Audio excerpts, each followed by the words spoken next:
ఇప్పుడు జరిగింది చిన్న సంఘటన కాదు.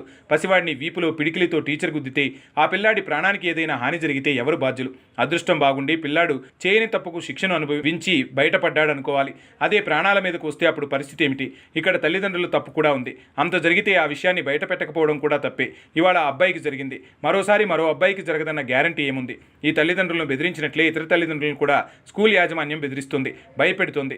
కనీసం మాటలు రాని పిల్లాన్ని ఎలా కొట్టారని ప్రశ్నించే ధైర్యం తల్లిదండ్రులకు లేదా? ఫీజుల్లో రాయితీ ఇస్తామని చెబితే అంగీకరిస్తారా?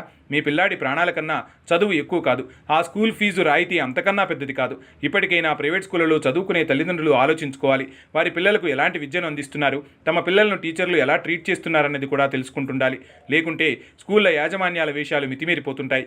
విద్యాశాఖతో పాటు చైల్డ్ వెల్ఫేర్ శాఖ వెంటనే స్పందించాలని విద్యార్థి సంఘాలు డిమాండ్ చేస్తున్నాయి.